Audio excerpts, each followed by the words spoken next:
So I call this my dad's tractor. It was built in the early years of World War II out of spare parts. He started working there after World War II ended.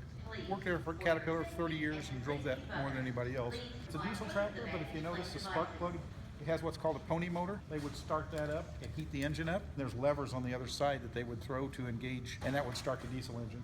Right under that air cleaner, you can see a pulley that's got a groove in it. There's a notch in that. To start this little miniature bulldozer, you tied a knot in a rope, wrapped it around that pulley, and give her a yank. They use this as a utility tractor to pull things around the plant. They had a industrial railroad, narrow gauge. They had rubber tired tractors that weren't on the rails, kind of like the tow motors that move carts and planes around, and they would tow these. Sometimes they had a tunnel down under the road, and the tow motor couldn't do it by itself, so they'd get behind and push with this. They'd also put a big chain on the back here. Once a week they had to start tractors and drive them around the lot. In the winter, the tracks would freeze to the ground, and they put a big log chain on that and pop them to break the tracks free, because you'd burn the clutches up and you'd never get loose. They had a big, huge manhole down there at Caterpillar. When it rained, the water pressure would literally lift this up. You know, a couple PSI over several thousand square inches translates into tons of lift. One day it lifted this tractor, and they had to put a D6 on the manhole because it was literally lifting it up. This was over on the East Peoria side. Caterpillar was the biggest employer for years. Hey, really appreciate you sharing. What was your name? My name's Jim. And what was your dad's name? His name was Bernie.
What is your feet? 55? Oh, okay.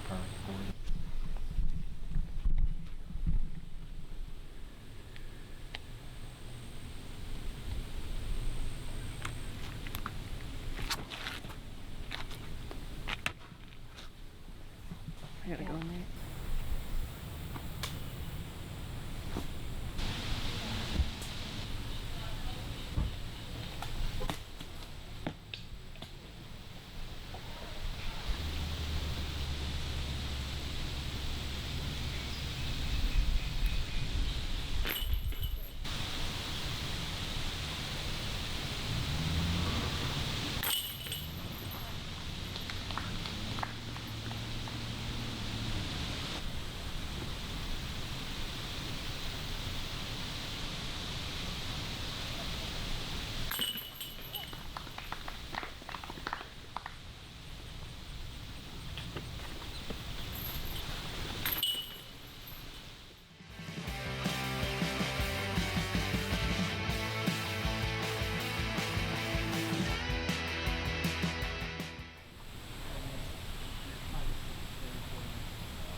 A cicada. Oh, he's not happy, right? He's beautiful, but man, look, he scared the crap out of me.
Nice shot. Good shot.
get to it.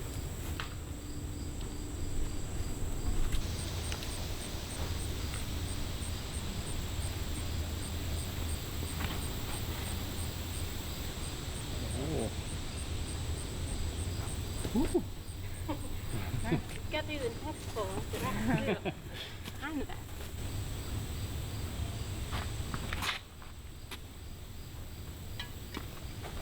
Yep.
Frankly,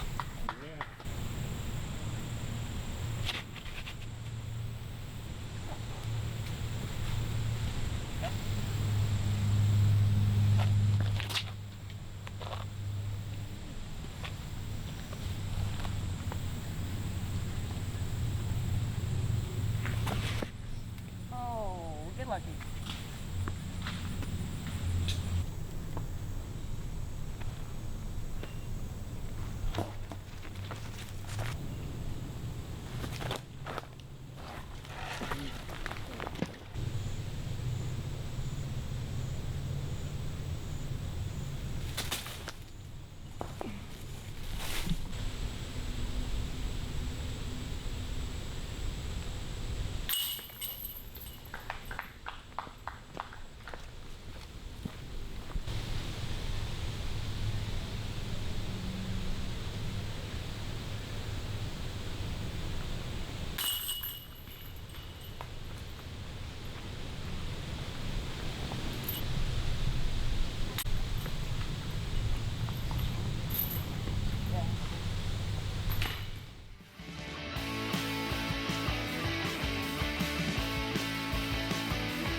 sneaky play. Sneaky, sneaky. Sit. Yes, Gilbert. Nice.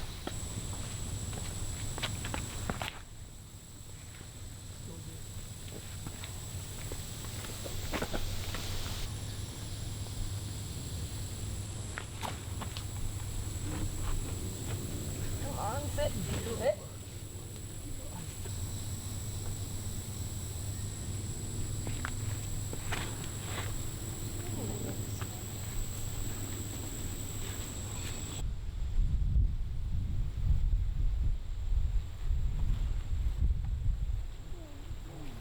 Like, I think you're probably parked, right?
Nice.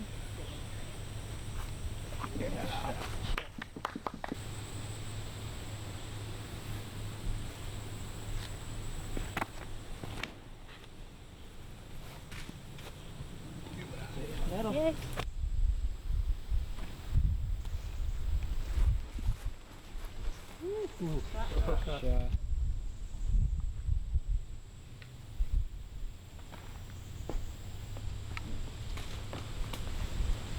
Shot.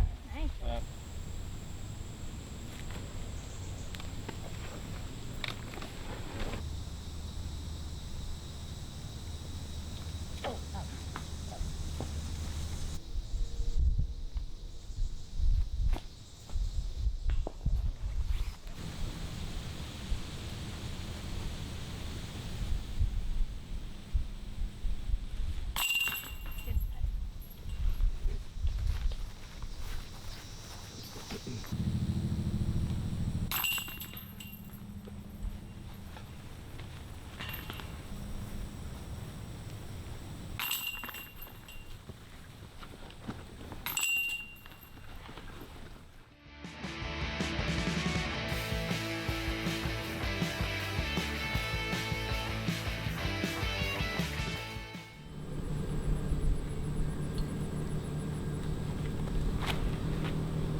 quick.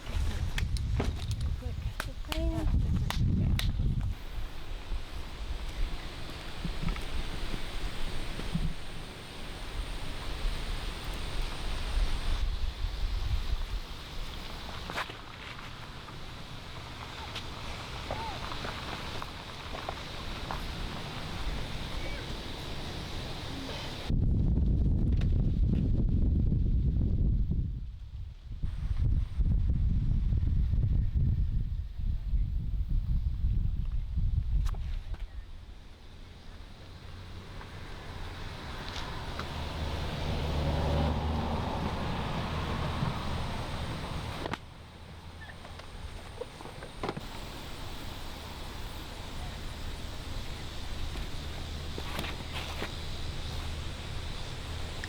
Hi there.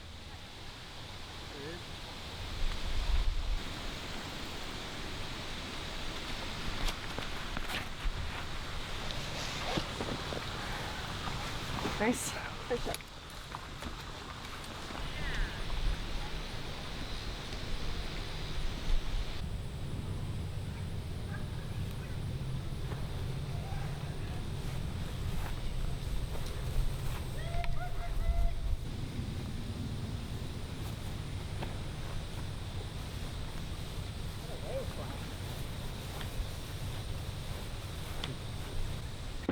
Coming right at that.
Around the world? Yeah. Can't run.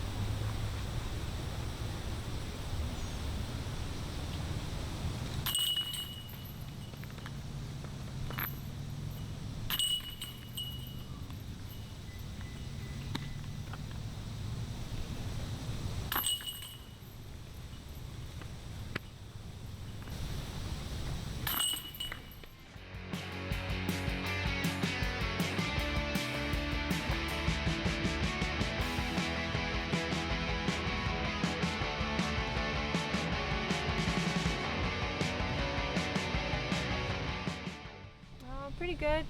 Compared to yesterday's round, I got all the ones I missed yesterday, but then missed all the good ones I got yesterday, and but turned out still to be one stroke better, so pretty solid. Just an awesome shot. You threw a roller and attacked the green there. What could you tell somebody that's trying to practice that? I know it's a tougher shot for beginners. What would you recommend when they're thinking about getting that distance with the roller? With the roller, so the great thing about a roller is you only have to throw it about, I don't know, 60 to 80 feet to get it to go. I started with a really understable disc. Like I roll F7s or just a beat driver, and it's really about kind of your body English, using some upper body and thinking about where you want it on the ground, and then the disc will do all the work. So they're actually pretty simple once you get them down. Well, you made some awesome putts out there. What's your go-to putter? I putt with a 350G PA1. How long have you been with Prodigy? Since we started. Awesome. Day one. All right, well, congrats. And Okay. so they rank like all the players. Where are you ranked currently? #1 in the world. Congratulations, that's awesome. Thank you. Well, what are your plans with the next 2 days? What's your goal? So we play Megiddo tomorrow, or Westwood if you will, and it's a little tighter than this, but a lot of similar shots. So I gotta just stay in the fairway again and hopefully putt as well. And then even today when I wasn't right where I wanted to, I thought I scrambled pretty well or got up and down. So and mental game felt really good the last 2 days, so hopefully that holds over. I wasn't really ever worried about the score, what anyone else was shooting, or even my own score, so I want to do that there as well. All right, here with Des Redding after round 2 of the Ledgestone Open. How'd it go for you out there? Oh, it was a little tough. There wasn't a practice basket to warm up on, and so it kind of threw all your cadence off. I started off really good with 2 birdies and threw some good shots, got a little thin and tight on the tee, and didn't get a couple of bounce outs that, you know, sometimes you beg for, but in the end it all came down to just kind of poor shot making for myself. So you got 2 days left. What courses are you going to be playing? Let's see, I've got the Westwoods and then finishing at Sunset Hills. Out of all the courses you've played, which is your favorite out here? Oh, McNaughton by far. I grew up playing at McNaughton when I first started playing, lived in the Quad Cities and would come up to Peoria and played McNaughton and Bradley at the time were the 2 courses. So I am a PFC member proud. All right. Can you tell us a little bit about the EDGE program that you helped start? Yeah, EDGE stands for the Educational Disc Golf Experience, and we have a certified standards-based 3rd through 12th grade curriculum. It also teaches different games, both indoors and outdoors, so teachers can tell the students actually how to putt with a practicum of a game and not just say, hey, we're playing disc golf today. We also have lightweight appropriate equipment. EDGE has been going strong as a nonprofit for around 12 years, and in the last 2 years we have put 15,000 lightweight discs in students' hand and around 18 to 21 campus courses. And if you think about the discs just don't stay with one student. That is times the amount of classes, so it's a really big growth. We're starting to see those students that we helped in 2004 and 5 are playing the World Championships now. All right, well, it's a noble cause, a great foundation. Really appreciate you doing it. So let's say there's a teacher or maybe a parent that's just wanting to, introduce their kids into disc golf. What model disc would you recommend for them to get started with? Our EDGE program uses a lightweight 130-gram Skeeter, and I think it's a great multi-purpose disc. We tried a few different models to start with like the Shark and the Wedge, and the Skeeter tends to give that immediate flight. And if you have any other questions, just look at edgediscgolf.org. We have a lot of grant monies through the PDGA and through the tournament charity programs. If you're a tournament and you would like to link up with our tournament charity program, we have wonderful sponsors with Innova Champion, Keen Footwear, and we have a bunch of goods to help you raise money so we can get schools the money they need to start disc golf. Well, Des, thanks so much. Really appreciate it, and best of luck in the rest of the tournament. Hey, thank you. Thanks All out right. there for watching.